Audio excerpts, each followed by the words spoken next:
Activated. Generator. Target of 200.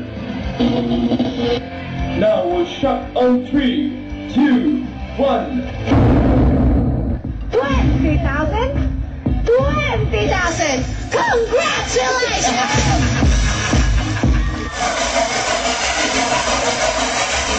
Kapuso, meron pong bago namumuong sama ng panahon na nakakapekto sa ilang bahagi ng ating bansa. Namatahan ang pag-asa sa bandang silangan ng Hilagang Mindanao. Dahil dito, excuse me po. Kapapasok lang ng balita, makikita nyo live sa inyong mga screen ang isang kalunos-lunos na kaganapan sa pusod ng Kabanatuan. Ang isang pinagmamalaking universidad ay unti-unting nilalamon ng tubig baha.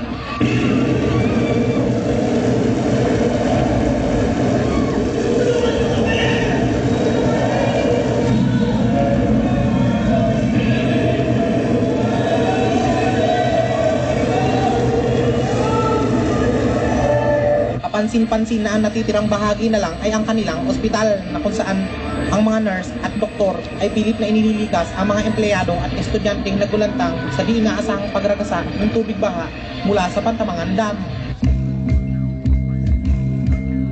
At Wesleyan, we build people. At Wesleyan, we make a difference. Building people, making a difference.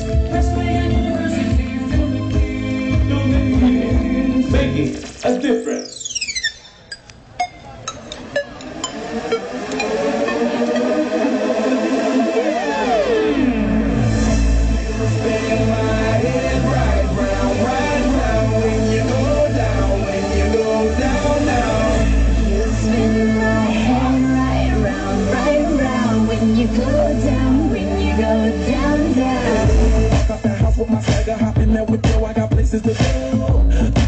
Time is precious, I look at my Cartier out of control. Just like my mind where I'm going, no women, no shorties, no nothing but girls. No stopping at my Pirelli's on. Hung like tattooed, that's always on. I know the storm is coming, my pockets keep telling me it's gonna shower. Call up my homies, it's on, they're popping the night cause it's meant to be ours. We keep a fatal with shot cause we ballin' and spittin' up Patron every hour. Look mama, ow, you just like the flowers. Told you the truth with all that goodies powers.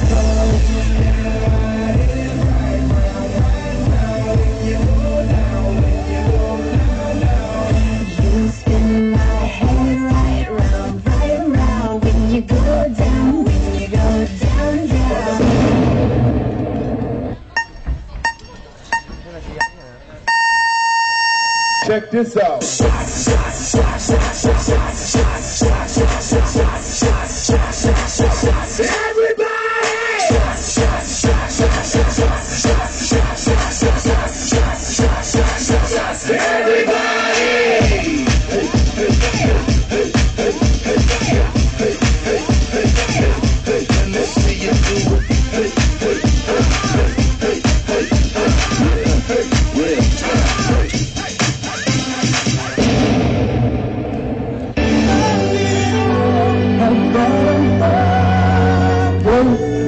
Maraming salamat po. Dahil sa kabila ng mga unos, hindi mo kami iniwan. Salamat din po. At nagkaisa rin ang lahat ng mga tao. Tulad ng mga taga-Ismayan. Lalong-lalo na ang university at hospital. Ganito rin sana sa buong bansa. Tutulungan. Lalong-lalo na ngayong araw ng Pasko. Isang masaganang pakikiisa, hindi lang tungo sa mapayapang pamantasan, kundi sa isang mapayapang pamayanan. Bro, maraming salamat po.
Thank you very much. Whoop CMC